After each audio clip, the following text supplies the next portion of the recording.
Hey, welcome to the TEConnect podcast. I'm John Martin. And I'm Dean Reverman. All right, Dean, did you watch the State of the Union last night? Oh, boy. Some, not all. I know when this episode comes out, we'll be like a week past that. Yes, some, not all. I'll be honest, I really didn't watch any of it. Yeah. Like I'm a pretty politically tuned in guy anyway, so I usually know what's going on and what they're going to be talking about. Yeah, And yeah. I'll get the highlights on like a podcast or an article or something later. Exactly. Anyway, Yeah, so I yeah. don't feel the need. Read it later. Yeah, what exactly. the outtakes were Yeah. and stuff like that. Yeah. Yeah. yeah, All right. Well, we're not going to be talking about politics. thank God. Today. No one wants that. We don't need to sit here and shout back and No, forth each we other don't about need to. stuff. No, that's So right. We'll That's get right. people shouting at us. Apparently, they were doing that you- at the address anyway, yeah. so it doesn't matter. Yeah, that's a whole other thing. Yeah. I mean, or the stare. That's right. That's right. Exactly. So we don't want to mess with any of that stuff. It's just Fair enough. We're gonna put that aside for today. If you want to talk about anything that would get us probably a lot of comments and feedback, Yes, that we don't typically get, even though we ask for it, I guarantee if we started talking about politics, we'd start getting feedback. Yeah. But we are going to check in with our favorite government consultant, Jeff Yes, Smith. sir. You just heard Yes, his sir. voice. He's going to give us a little state of the government VAR, if you will. That's So the important stuff. That's the important Right. stuff we're going to That's get to. right. We're going to catch up a little bit on what's happened over the last year since he was last on. Yep. We talked a lot then about the whole infrastructure package. Some of that money starting to actually Come make in, its way yes, down to some flow. projects and stuff's happening there. So we're going to get into that.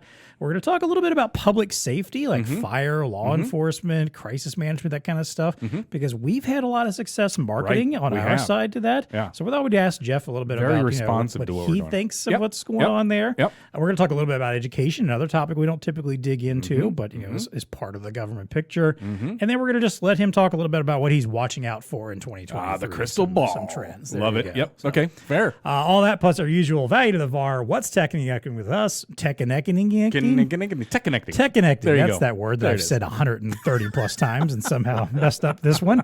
It's time to plug in and get connected. Welcome to the TEConnect podcast. It's time to get connected.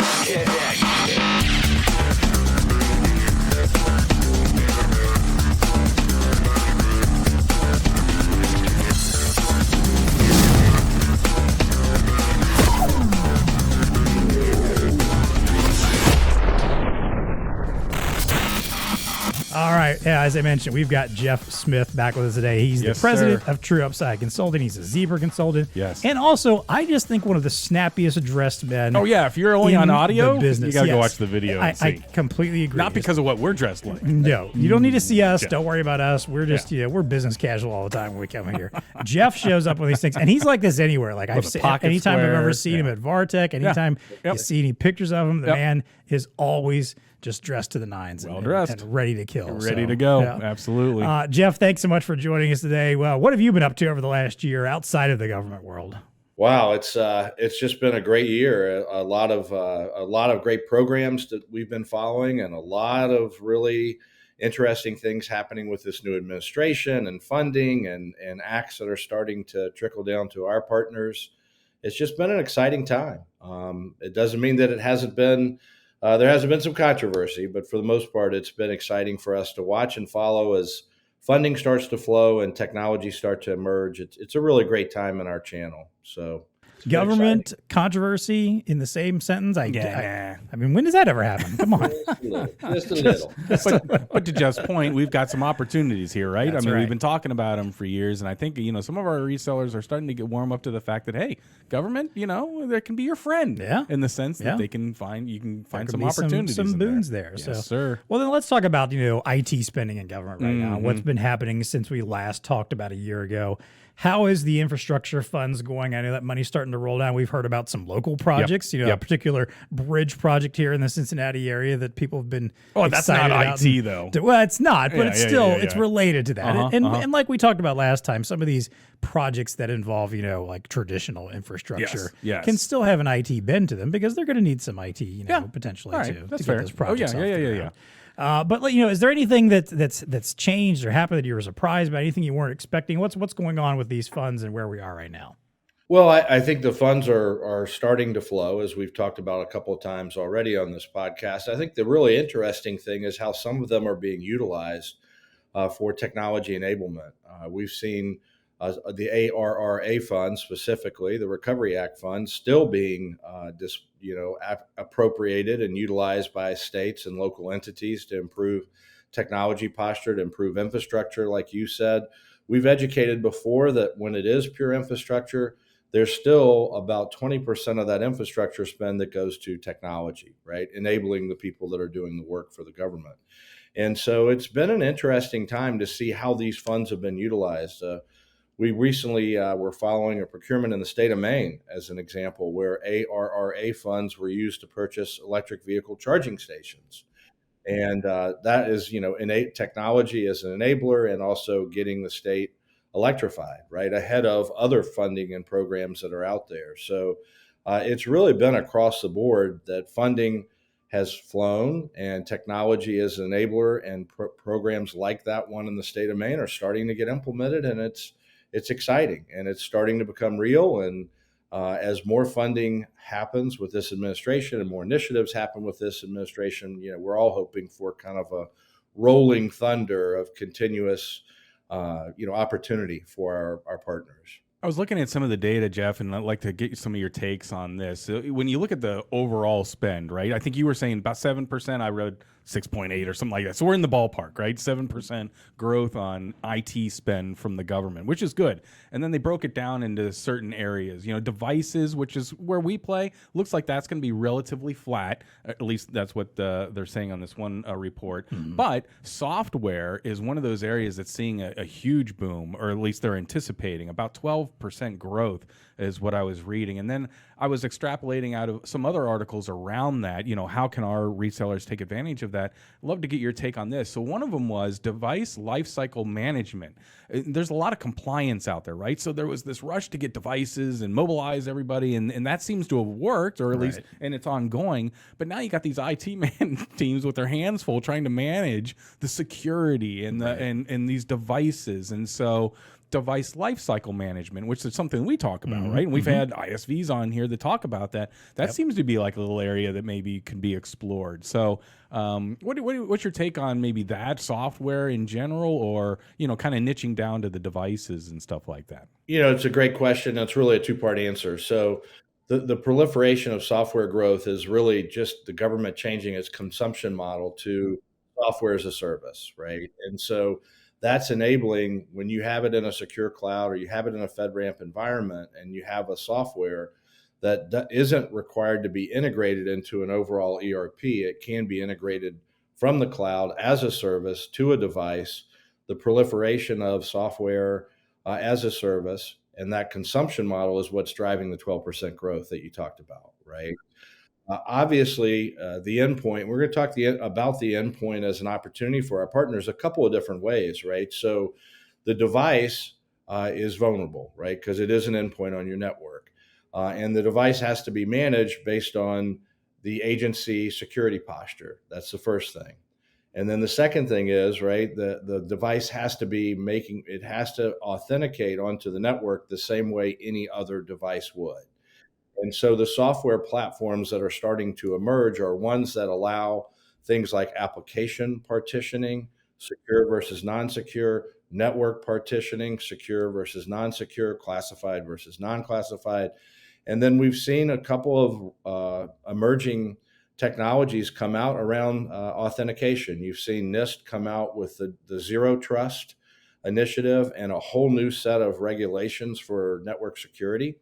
And so some of the authentication, multi-factor authentication with phishing, all those initiatives are out there for government agencies to manage and their mandates. And so, think about what you described, Dean, in two different ways, right? The consumption model's changed, and that's enabling more rapid software niche software providers to sell to public sector. And then second, okay, we're proliferating out to the device and we have more and more devices to manage. How do we make sure that they follow our security posture, and how do we make sure they authenticate on our networks according to government mandates? And that's where the growth is, right? And it is exciting for us to see. For any of our partners that are leveraging ISVs or third-party software providers, or looking for software providers that make the endpoint more of a margin opportunity, if you will, and more sticky with a government customer, the more successful we're all going to be. And we see there's budget to support that. Yeah. And John, you had an article that you cited in here from the CIOs, and I think what it backs up what Jeff is saying here when you think about what the threats are, right? And obviously a lot of that's around cyber, security and things of that nature. Malware, ransomware still ranks really, really high.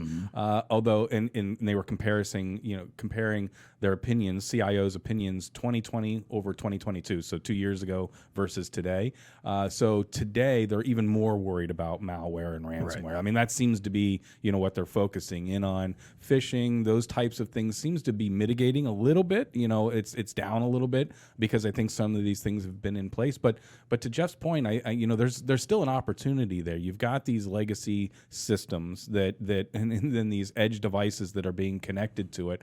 Another part of that article, by the way, is that kind of that what they called mainframe modernization, right? And that is such an old word for me. It's like mainframe. I mean, we're going back to like the 60s and the 70s. But you're also talking about an industry that has a lot of legacy systems. That's right. Yeah. So you have to deal with that. And so, but the good news is that they're modernizing that, right? And so there's some opportunities as it relates to AI and machine learning and things of that nature where you can find some opportunities because of the need to modernize a lot of that back-end infrastructure. So you're really curious what's happening there on the government. Definitely agree. And as always, if you want links to some of these things we're going to talk about, these articles, some of these reports, they're going to be in the show notes. A lot of really interesting stuff I came across, kind of about the state of, government tech and IT, whatever, over the next year or so.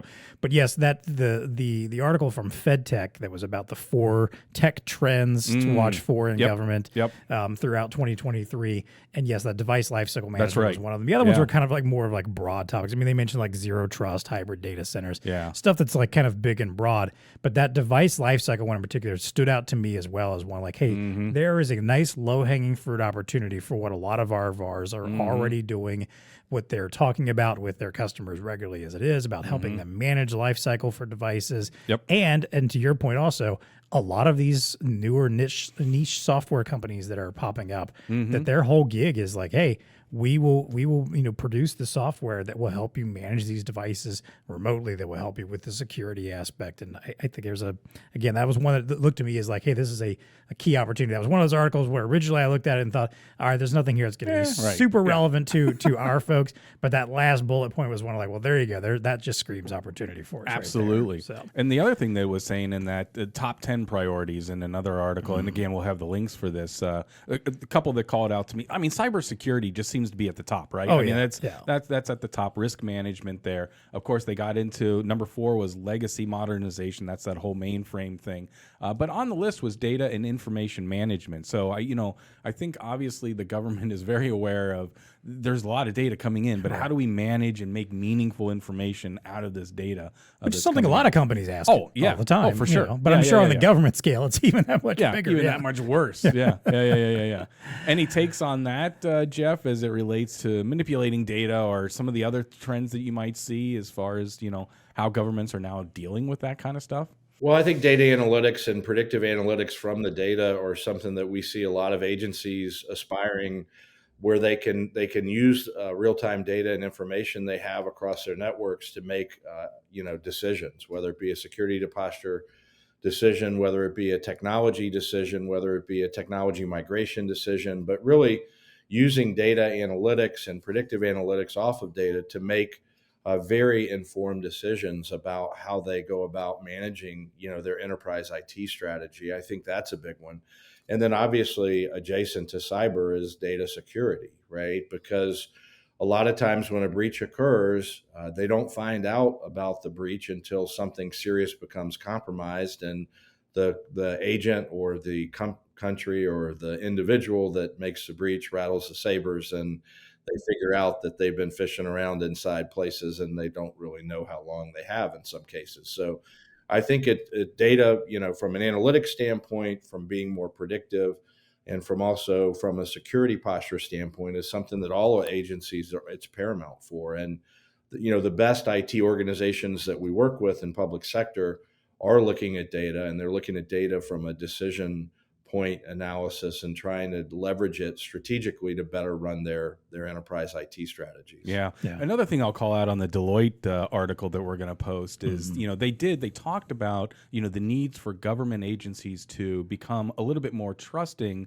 of AI specifically, because AI is going to be that tool that can provide these analytics and predictive and things of that nature. But the word trust seems to be going around a lot, right? Like, how do government agencies, because their trust factor is a little bit, I mean, every business wants to be, want to be able to trust the software that we're deploying, but when you're talking about public safety and it's an extra level military, of caution it's like another level, right? I mean, so I get it, but it seems to be that there's, with the mainframe modernization, just this push to open up and maybe learn and try to embrace some of these AI technologies to facilitate it. So really, really curious how it's kind of starting to open up a little bit. We'll see. Yeah, agree. Yeah. Well, let's talk a little bit about public safety in particular. I mentioned at the top of the show that we've had a lot of success marketing into public safety, especially law enforcement, fire, crisis management, emergency management, stuff like that. And a lot of that's been when we go out and do content marketing, where we're partnering up with one of our vendors, software company. We're going out there and positioning solutions designed for these specific industries. So, for example, the police chief's guide to high tech inventory management, or the emergency response team's guide to incident command. I love that one. That was one of the better ones. Exactly, and all of these we tend to have a lot of good success with them. Of all these campaigns we do in a lot of different industries, these are ones where we consistently get a lot of leads coming back, meaning someone said, "Hey, I'm interested in this topic. I'm willing to give you my information in order to read this ebook." And we pass it along to our partners for them to nurture those leads and start developing relationships. So I'm curious, Jeff, from your point of view, is that something you see a lot of out there too when you're talking to the agencies you work with and some of the IT partners? Are you finding this kind of a little bit more openness maybe to new tech and new ideas from the public safety space? And if so, why is that? Why are they more, a little more in tune with new tech ideas and embracing maybe some technology that other parts of the government and even other industries just really aren't as excited about? Yeah, no, it's a great point, and you're absolutely correct. I think we as a group have done a great job supporting public safety from a technology standpoint and bringing meaningful solutions to that vertical for our partners. But I think probably at the tip of the spear, it's situational awareness, right? It's where technology creates more situational awareness for people that are doing law enforcement, where they can make technology as an enabler to make more informed decisions when they enforce our laws, making sure that they, are matching the law enforcement, level to the individual that they believe has violated the law, correct? And how does technology do that? Facial recognition, vehicle recognition, right? Some of the endpoints that are already out there that are deployed by cities, even Wi-Fi networks that can do things like gunshot detection, poisonous gas detection, right? And being able to triangulate shooters, right? And so I think all those things, all those technologies are starting to come together under the guise of we want our law enforcement individuals that are all dedicated to our community safety to be able to make more informed decisions through technology and be more situationally aware. And that, you heard that last night, it's a high priority for this administration. It's a high priority. And it's also a social, priority. So I think we're kind of seeing a perfect storm on that, where people are trying to look at ways to make that officer, when they sign into a shift, more situationally aware and be able to better do their job and match their law enforcement their law enforcement techniques to the appropriate level of violation of the law. I think we also see market, conditions play here in the sense that a lot of these solutions are grassroots up, right? Like, and the government's like any large corporation where maybe it's hard to steer the ship, or when you do, it steers a little bit. A lot of times, at least what we're marketing are some of these newer solutions that are out there to help with efficiencies or, training or operations. And, we've had a lot of luck in getting these folks excited. I mean, I think your incident command one that we, purposely went right after fire chiefs, right? I mean, how often is a fire chief sitting there saying, hey, something floats across their desk that is specifically designed for them, right? So So that's kind of this grassroots, and I think just in the nature of public servants, they want to do good and they want to be as efficient as they possibly can. And when we can introduce meaningful new solutions to them, as our ecosystem, our VARs can do it, you're seeing a lot of success, and that just bolsters the fact that again, I would advocate that resellers go out and into your communities, because these types of solutions can have a meaningful effect, and it can be grassroots up to get them in. Yeah, and it definitely seems like unlike some situations where the folks, kind of in the middle management or mid-level or the on-the-ground if they're folks, up at the state house or whatever. They may not be the ones that are particularly usually all that interested in some of this tech stuff. Or maybe they see this stuff come across and go, whatever, I'm not going to have any part in that decision. I do find it seems that when we go after these particular the public safety sector, that there's a lot more interest like at the chief level, at the department head level, the deputy level, at the fire inspector level. Like there's a lot of folks that are kind of that mid-tier, not the upper management, but like the mid-tier that seem very, very invested and interested in this stuff. And that's great, because to me, that's always good news as a salesperson, because that person can be kind of like your champion, your advocate that comes and tell you like, hey, here's what I'm dealing with every single day when I'm out here.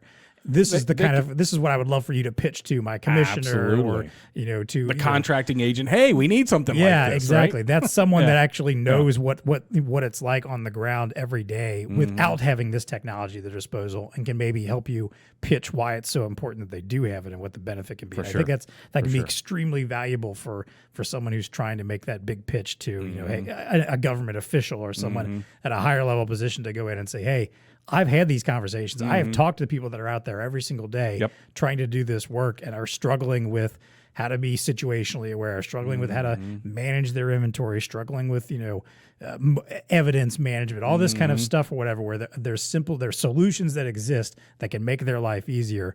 I've talked to them. Here's what they're dealing with. Here's why I think this would be the perfect solution for you. Because they got to do more with less too. Right? Oh yeah, definitely. Yeah, of course. Sure. Yeah, and I think just to bridge on that and kind of finish the point is technology gaps, right? So what are the technology gaps at the officer that's out there working a shift and working in an area in a specific geography? And the nice thing about the technology we're bringing to market, right, is that we do have meaningful, proven technologies now that can fix those gaps.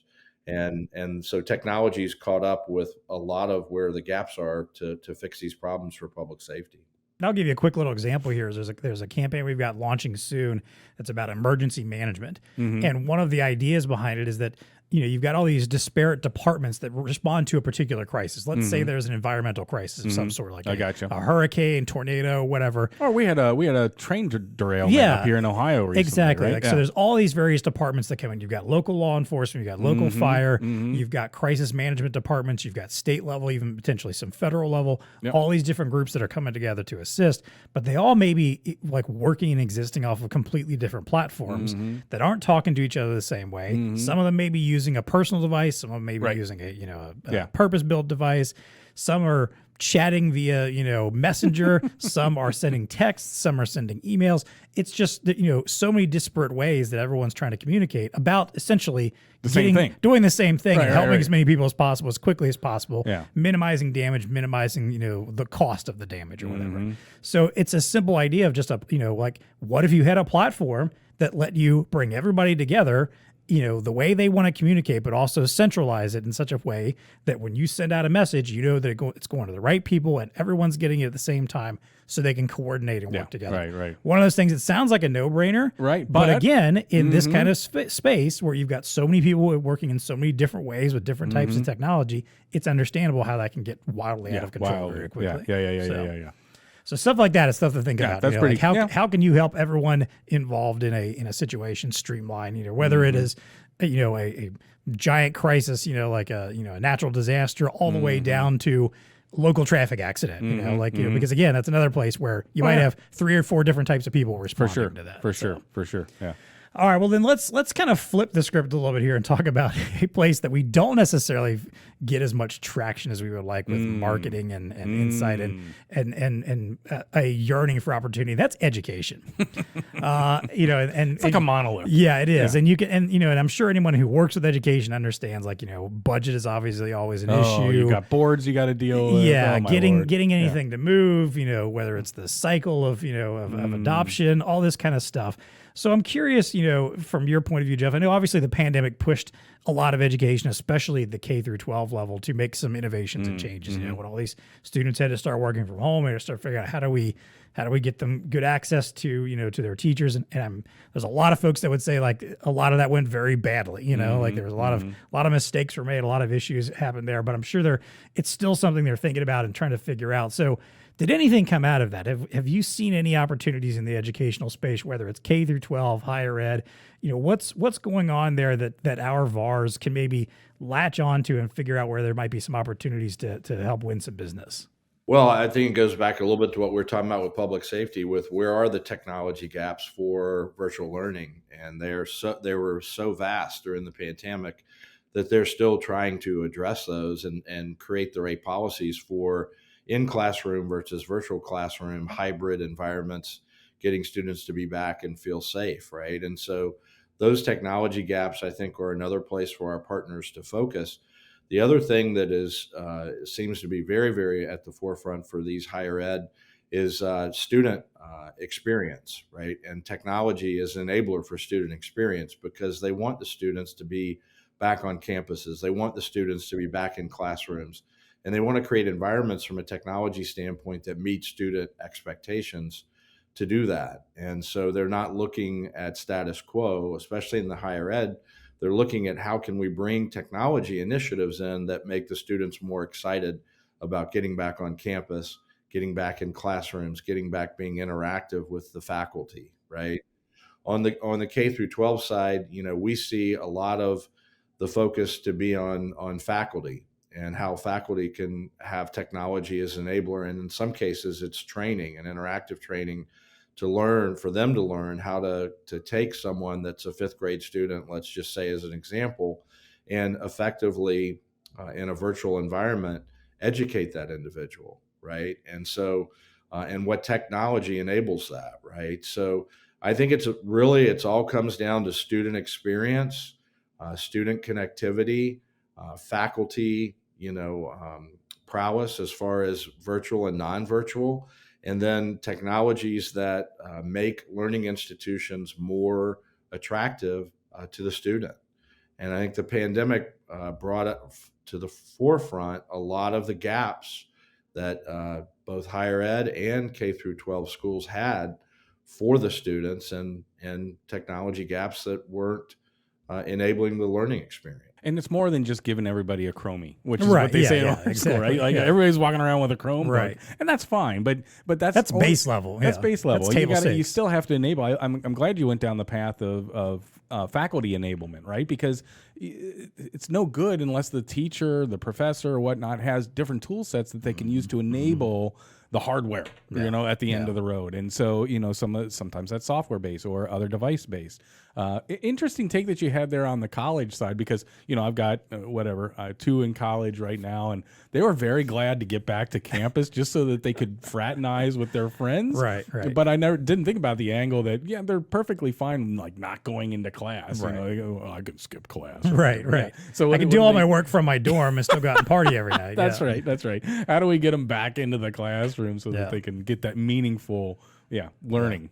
Yeah, I think education is another example where developing partnerships with software companies can be huge to help you go out and pitch solutions also. Yep. And I don't have, obviously as much parenting experience, as far as like school stuff as you have. I'm dealing with preschool and daycare right now. But I can even tell you just from that perspective, like communication especially is one place that just is sorely lacking. Yes. Between those two places that my son goes, I've got 4 different apps for keeping track of like what he's doing or getting photos or checking in status, on him just or general status updates. Right? Yeah, exactly. Not to mention, I'm on multiple different email chains. You might get a random email from here or there. There's emails there's email chains my wife gets that I don't get and that we I can get. do better, can't we? Exactly. Communication. Just something like as simple as that, like just communication flow. Like we're not even talking about overhauling the entire educational process necessarily, or creating a whole virtual learning atmosphere, although that would be great too. But just as something as simple as being able to go in and pitch a really intelligent communication system that everybody can get on board with and easily use. That's the kind of stuff I think if you got in your back pocket and can walk in and talk about is, could potentially take you places and open up some of those doors to those other conversations in the future. So I think, find some partners out there. And we recommend this all the time, but I definitely recommend this in education is find partners that are committed to education, not someone who's got a solution that they can that could fit, shove in there. This fits. Sure. We built this for manufacturing, but it could work in education. No, don't mess with those folks. Go after the folks, and find the folks that have lived and breathed education, probably have people that have worked in education that, are part of, the design team and part of the executive team. That's the folks that you're going to want to partner up with to kind of get out there. So. Real quick before we leave education, because, I came out of digital signage. I think that there's really some opportunities there, as it relates to, crowd control or just, wayfinding within the room or rapid alerts. You're seeing a lot of that where, like, if a lockdown, God forbid, needs to happen, the communication that can be facilitated through that, or just the mini command centers that are being set up in all education facilities where you can see what's going on in the facility and stuff like that. A lot of opportunity there. But to your point, you really need to have somebody that plays in the space, right? It's not like you want to walk in there with a digital signage system that it's good for whatever, carnivals, and we're going to apply it here in education. Some might say that education is like a carnival. It's a carnival, yes. Circus clowns are a little different, but yes, that's right. Not too dissimilar.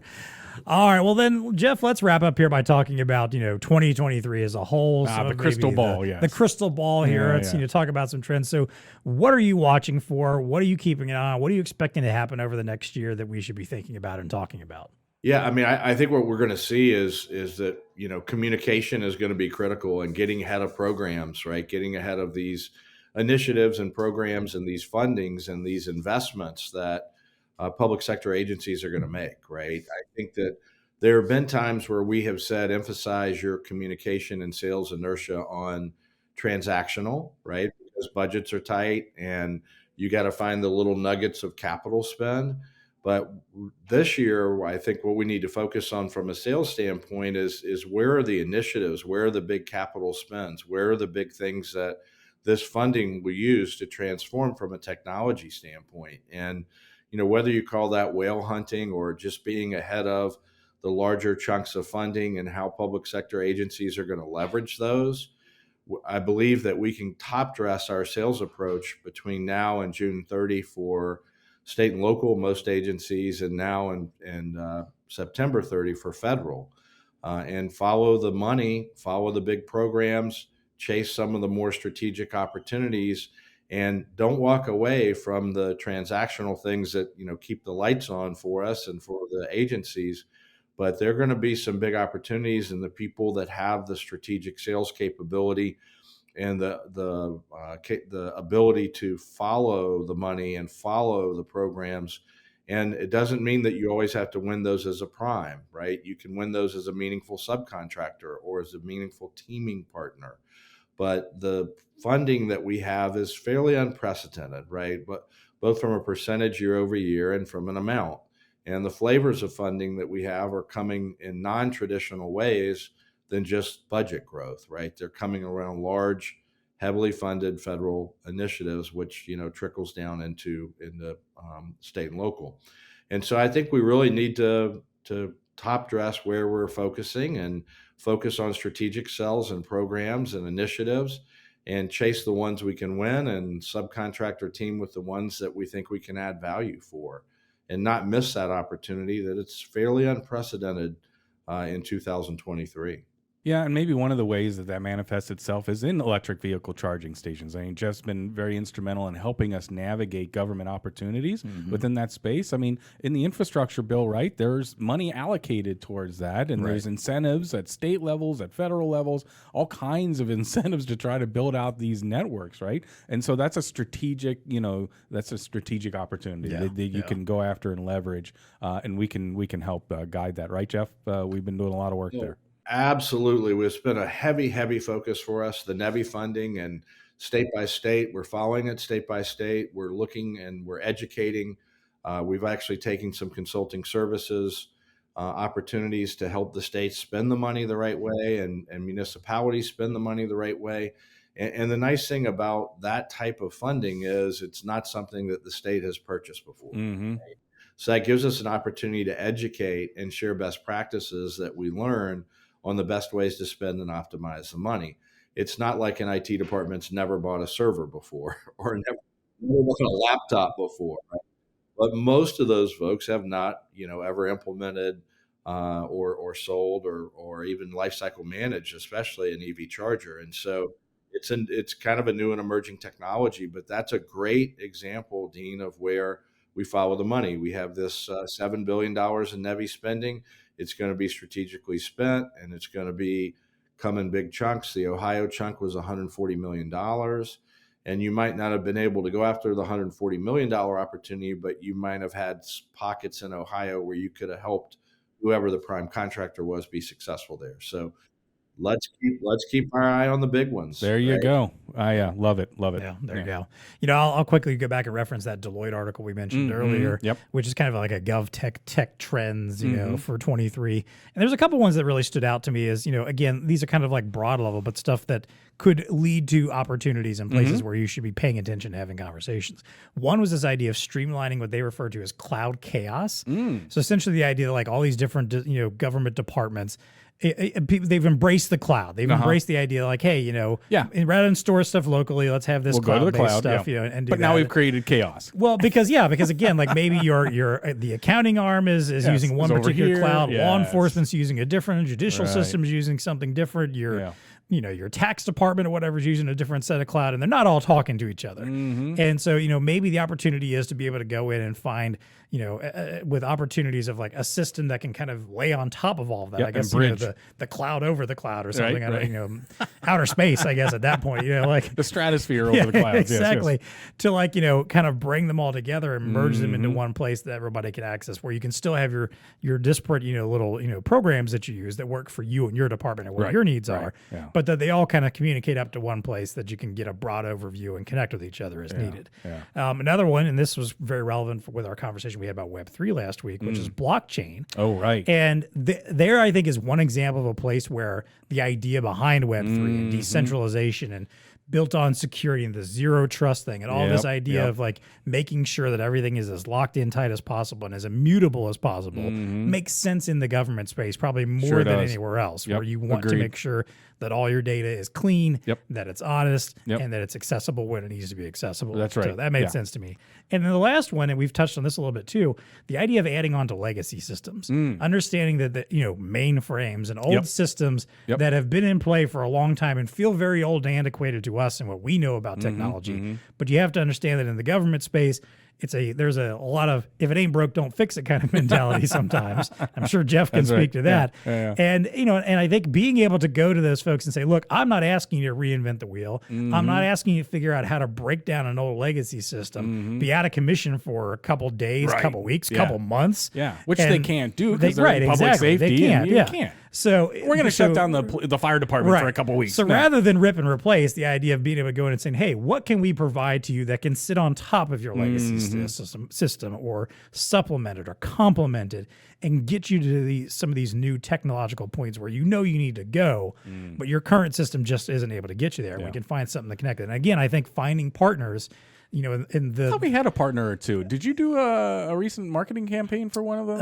It was like a layer on top of that? I'm trying to think of somebody. We'll throw it in the show notes. Yeah, if I think of it, I will. I'm sure there's something out there. Yeah. So, again, it's that idea of, don't ask to reinvent the wheel. Don't go in firing at all guns like, well, we're going to tear all this out and start all over again, because they're gonna just point to the door and show you your way out. Thank you so much. Yes. Yeah. So I think being able to go in and say, look, I understand what you're working with has been working just fine, but I also know that you probably need X, Y, Z. Yes. Here's how we get to XYZ without, again, without rip and replace along the way. So good stuff. Good stuff. Yeah, definitely. And on the mainframe things, we have to remember, right? The mainframes actually are very affordable now versus very expensive when they were first deployed. They're extremely secure. Unix is extremely secure, and many of the legacy ERP platforms were built on mainframes, right? So they're not. It's a bridge too far for them to rip and replace, especially when they're getting economies of scale and great levels of security off of those systems. And so, absolutely optimizing that legacy platform and enabling it is the strategy for our partners, because they're not going away. They're just not, and it'll be a very long time before they do. Yeah, Good point. definitely. Great point. All right. Well, hey, before we wrap up and give a takeaway to our VARs or something maybe they can go out and do immediately Yes. with their government friends, let's always, thank our TEConnect sponsors. We appreciate your support of the show, of the TEConnect program, of the show in general. Zebra, of course, is one of those that Jeff works with quite closely and does a lot of work in the public safety and public sector space. Absolutely. So we thank them for their support of the show and everyone else who's involved there too. As always, if you want to reach out to us, whether it is to tell us how we did on the show, ask questions, maybe you've got a question we didn't cover with Jeff that you'd like to hear about. Throw us a topic. You want us to dive into. Jeff's always welcome to get dragged back on the show. That's right. He's happy to come back on with us. We can get granular. So if you want us to dig in a little deeper, like, hey, I want to learn a little bit more about this part of government. Yes, I want a little more insight on how to do this. Yeah. Send us those. We've always got a link in the show notes to submit topic suggestions to us. Go there, send us a quick little note of what you want to hear about on the show, what you want us to be talking about, who you want us to be talking to, if you're recommending somebody. Just for doing that, we'll send you a TEConnect podcast t-shirt. There you go. Even if we don't use your idea, we'll still send it to you. Send it to you. I'm going to be honest with you, we're probably going to use your idea because we're always looking for good, smart Good ideas. stuff, yeah. If we haven't done it already, we're always happy to do it. Right. So send those in to us. Of course, as always, you can always, on our YouTube page, leave us a comment, like our episodes, subscribe to the page. If you're listening on whatever podcast platform of your choice, if there's an opportunity to leave a 5-star rating or review, please do that. It's a great way to let us know what you think of the show, and also to help drive some other folks to it and help them find it. And of course, if you want to connect with us directly and reach out to us, you can always find us on Twitter at TEConnectPod. You can email us, TEConnect@BlueStarInc.com. All right, let's wrap things up here, as always, starting with our value to the VAR. Yeah. And, and again, I wanted to think about like where VARs are right now. And, we've talked plenty of times in the past about the buying cycle and what stage and what you're doing. But Jeff, let's distill this down here. So what should VARs be doing right now with their government accounts? Who should they be talking to? What do they need to be doing right now to really get this year off to a strong start and maybe capitalize on some of these trends we've been discussing? Yeah, I mean, it's a great question. And, you should be highly visible right now because you're in the planning and the final planning phases for both public sector verticals. And so highly visible, right? I think the other thing that I would tell the VARs is look at where you've been selling to public sector agencies and see if you can take that relationship a level higher, right? A level higher from an executive standpoint or a program director standpoint, or to people that are running initiatives, right? And so the initiative funding that we talked about a lot, finding new people in the organization that are driving those, that are responsible for those, and then creating relationships with them that enable their success, right? One of the things that we've talked about with the small state in the Northeast is, wow, we need more feedback from industry, right? We need more subject matter expertise. We had this set of assumptions going into implementing some ARRA funds, and those assumptions were completely false, and it didn't work out for us. So selling higher, finding new relationships, finding people that are driving these programs, being visible, and then also, don't lose sight of what keeps the lights on. Don't lose sight of the existing relationships you have.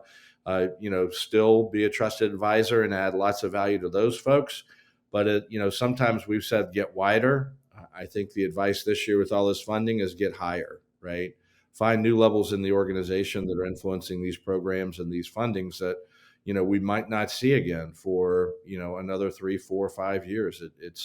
It really is an incredible opportunity in 2023 for us and our partners. Along with that, I would advocate do the basic blocking and tackling as well. Making sure that your information is up to date on any of the readiness or whatever the types of forms. And maybe, Jeff, I'll throw a couple at you. I don't know if you've heard of things like this, like the System for Award Management, or SAM, I guess, is the acronym. Maybe making sure that your profile is right on that. What was one thing the government hates is bad information, right? If they're going through a bid process, or if they're starting to evaluate and you've got old information in their system, so just making sure that that's refreshed and you got all your information good to go. It's always better to be ready so that you can respond to the RFP with meaningful information, and the basic blocking, tackling of who you are and all that kind of good stuff is put away. Yeah, I mean, obviously, if you're listening to this podcast and you're caring about what we're talking about here, you must be someone that is interested in knowing what's happening in the space and knowing where you can find opportunities. Yep. So I'd say keep up with that trend. Like keep reading, keep researching, know what's happening, know what's going on. I'm assuming you probably do anyway, but if for some reason you're not, that's a a baseline level of just expanding your knowledge. And again, check out these links we're going to have in the show notes to some of these articles. One in particular I thought was interesting. We kind of talked about it a little bit too. Is this CIO State of the State forecast? This kind of little presentation. I think I linked to this last year too, which basically is like, hey, looking at CIOs at the state level. Who's changed? Where has changes been happening? What are their priorities? What are they concerned about? Basically polling all of them about what their priorities are. And a couple that stood out to me, again, we've already talked about. Cybersecurity obviously was at the top of the list. Yep, top of the list. Workforce was a critical issue, which, critical issue in every industry practically. Right, yep. But again, it still is to them as well, where they're trying to figure out how do we do more with less? Yep. Or how do I bring in the right kind of people? How do I equip the people that I do have with what they need in order to succeed? And then they just mentioned this idea of digital government transition, which is, again, just taking government entities from where they currently are to where they want to be on a digital front, and what needs to happen in between there. So a good report to read, I think, if you just want a kind of a base level understanding of what state level CIOs are experiencing, which I'm assuming that's someone you should hopefully have some kind of a relationship with. Yeah. And if not, or if you do, be able to go to them with this report and say, hey, I just was reading over this. Can we talk about this? Which of these things are your priorities? What's, do you agree with this? What can we do to help you get where you think, you need to go right now? And hopefully you got some answers along the way too. Yeah, exactly. Right. Yep. And of course, as always, don't hesitate to reach out to us here at BlueStar. Brian Ray, our government, initiative lead. Absolutely. Always happy to have these conversations. We'll be happy to put you in touch with Jeff to talk about this stuff too. Don't hesitate to leverage the resources that we have. That's and the folks what value that adds all about. That's right. Exactly. For sure. So, all right, let's wrap things up as always with our favorite segment. What's Tech Connecting with you? Yes. This is where we get to talk about something in the world of science, business, tech, innovation, culture, or whatever that we just feel like chatting about. Yeah, just something we just like, hey, I feel like talking about this today, so let's do it. Jeff, I'll let you start. What's Tech Connecting with you right now? I'll tell you, I saw yesterday that NASA's X-57 all-electric plane has gotten its final approvals for testing. Nice. Really? I think that is really, really exciting that NASA is innovating around one of the big emerging technologies that we're bringing to market with electric vehicle charging, and that transportation vertical in the form of electric jets and electric airplanes is materializing in a really fast and meaningful way. So if you take a look at the NASA X-57, okay, X-57, you will see a lot of very exciting things, and the technology is just not that far away. Obviously, the safety and approval processes will be extensive before it becomes commercially available, but it is exciting that NASA is moving forward with what is going to be the model for the first all-electric airplane. Very cool. I'm looking at a picture of it right now. It's a lot of propellers. I was wondering if it was what kind of propulsion it was, but it's got to be quieter. Pretty cool. Yeah, right. Yeah, I think that's got to be so. I mean, I would assume it's got to be quieter. Yeah. Obviously, there's some efficiency. Yeah. Is it maybe a little cheaper to fly when it, if that becomes commercialized? I would hope. Yeah. I'm sure a lot of what we pay is towards going towards gas. Yeah. So yeah. So are they the manufacturer, Jeff? Is that, or are they just they're doing the research? So research, got it. I'm sure there's some collaboration with private industry. They don't name any private industry partners, but for commuting, if you think small commutes, that's one way. It's the most efficient. It's 98.7% efficient from an energy standpoint. And so it's by far the most efficient airplane they've ever modeled. That's pretty cool. So it's exciting, and it's one of the things that we're pushing really hard to bring to the market in a meaningful way, and that'll be another a form factor for EV. There you go. I'm getting closer to having my own personal little, Jetson thingamabob. Yeah, I don't. We don't. Well, we know that time you tethered yourself to a drone, Dean. We won't talk about that. That's right. All right, so you all thinking that AI is run amok? Are we getting to the stage yet where AI is just running amok? It's fascinating to me that we've gone from just starting to talk about this stuff of like a month or two back to boom to like it's going to take over everybody. The world. Everybody everywhere. Okay, it's all we're talking about. Well, now. don't worry, because what is going to rein it back? Lawsuits. Getty Images sues the maker of text-to-image AI platform Stable Diffusion, alleging it trained its program on 12 million Getty stock photos. So you can't do that, right? You can't train your models, your AI, on other people's intellectual property. Right. So that's going to be a little bit of an issue. I think that might tamp down some of the AI that's out there. Now, if they're going to have to sit there in courts and like justify their code and all that good stuff, that could put a little damper on some of the AI. Don't you think? Leave it to a lawsuit to figure out how to ruin a party real quick. You know. There you go. So I got two over you for it. So there's that. So that might put a little, a cold towel on some of the AI. Again. All right. So and then the other article that, again, it's just one of those fun ones out there. What is the dream job? What do you think most people, now they did a world study, right? So this is careers that people are searching the most for. What do you think across the world? What is the number one job that people would love to have? A top dream job. Jeff, you got an idea here? Well, other than yours, Dean, podcaster's not on here. For me, it would be professional golfer, right? There you go. Okay. All right, that's a good I don't one. think that's the answer. It's not the answer. You got a guess? I don't know. Marco, you got a guess? You got no guess. I don't know. I'm going to throw you a pilot. What? Pilot is the number one dream job across it's the number one global search job. How to be a, right? And so pilot's number one across the globe. Writer is number two. Okay. Dancer All right. is number 3. YouTuber is number 4. Entrepreneur is 5. Actor is 6. Now we're getting into ones that I'd be like, I get some of these. Yeah. Influencer 7. Programmer 8. Who wants to be? I don't know. Okay. I'll go with that. I'll just give you the top 10. Singer is 9, and then teacher is 10. I was going to say teacher, but I just don't know too many people that are like, I want a very underpaid job where kids are yelling at me all day long. Yep. So bringing it back to government, the top public sector jobs that are searched for: teacher number 1, doctor, firefighter, judge, police officer. So I get nobody wants to be a state representative. Nobody wants to be a senator. Nobody wants to be a governor. How do I become a governor? Yeah. So anyway, I thought that was kind of interesting. Yeah, that's an interesting. There you go. We all want to be a pilot. I'll be honest. At no point in my life have I ever wanted to be a pilot. Oh, come on now. No, you never dreamed as a little boy saw a plane going to I'd love to fly that I was thing. the kid who wanted to be like, I think briefly a firefighter, and then I wanted to be a zoologist because I was that kind of a Well, no, you're number 2. You're a writer. So you're the number 2 guy. I guess I kind of sort of got there. Yeah.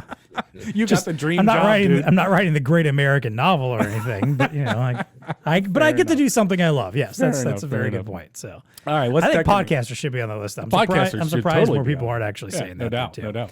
All right, so what's technically me? I'm a big fan of like concept vehicles and like what kind of crazy new vehicles been offered here. So came across a new one. Audi's new concept EV is a luxury SUV with augmented reality that doubles as a pickup. What? Yeah. So we're augmenting the reality. Yeah. Check out the link in the show notes for this. First of all, the picture's fascinating. It looks like something out of a James Bond movie. What's the model number? It's the Audi Active Sphere EV concept. Looks really super cool. It's a super cool, very slick looking vehicle. Of course, again, it is a concept vehicle. Yeah. But one of the ideas is that the back pane of glass on the back. So it's kind of got that, I wouldn't even call it a traditional, SUV. Oh, yeah, okay. It's a very streamlined kind of look to it. But the back pane of glass apparently can slide up and can actually become like a a truck bed essentially. Oh, gotcha. So you can have some storage truck type stuff going on. But the more interesting, unique part of it is that basically you would wear AR glasses while driving it. to What? operate all of the various gadgets and stuff. So there's no knobs and buttons and anything inside. Instead, you're wearing glasses so that, like, if you want to, the example they show in here is if you want to change the temperature or something, it's a virtual dial that you're reaching out to in space and changing, and manipulating stuff like that. I see. So I have to wear glasses to drive this Audi. That's all. So the vehicle looks cool, but I've said this before. Anything that makes me put glasses on over top of my glasses for any reason is not my thing. That's why I hate going to 3D movies. I don't want to have to wear glasses over my glasses. So, like, this is one of those things, like, you got to figure out a way to accommodate those of us that wear glasses already before I can get on board. But the interior looks cool. It's a pretty slick looking car. Yeah, big open space. It's because again, you don't have to fill it up with buttons and knobs and steering wheels or anything. Because it's all virtual. I'm with you, dude. I don't think I'm putting on glasses to adjust the temperature. Yeah. Find a way that I can do that without that. Where I can get like the Star Trek style, like holodeck kind of thing that just makes it look like it's there. That feels about 20 years ahead of its time. To me. So very much a concept vehicle, but a pretty slick, cool looking one that I recommend. There you go. There you go. Here in DC, I think we should do anything to confuse drivers further, right? So yes, let's make the technology as impossible as possible. Exactly. And we'll even have more traffic and accidents and confused tourists and everything. So I just love the idea for the Beltway, driving along somebody that's got, like... What are they doing? Yeah. Are they changing lanes? They're wearing weird glasses. They're reaching all over the place. That's good stuff right there. Yeah, exactly. I'm completely with you. All right, that's what's TEConnecting with us. Jeff Smith, thank you so much for joining us today. We appreciate having you on as always. 100% great to be with you again, and look forward to our next discussions. We'll definitely have you back. So until next time, I don't know, gesture wildly around your car, flailing, find an electric plane to fly, there you go. And prepare to get sued for using AI. And as always, folks, please stay connected.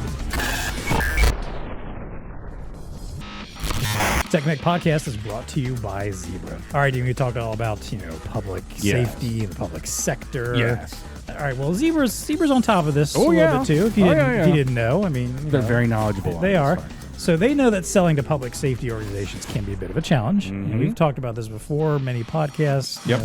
Whether it's tight budgets, regularly changing officials, resistance to change, new tech, never-ending work cycles. Yeah, it makes introducing new technology solutions difficult, but that doesn't make it any less critical. That's true. This is true. So Zebra wants to help you get your customers up to date. Check out their free ebook called "The Case for Updated Technology Within Public Safety Agencies." In it, Zebra highlights how officials recognize the need, but may need guidance to figure out what and how of modernizing their departments. So look for the link in the show notes to download today from BlueStar Nation. The TEConnect podcast is also brought to you by ELO.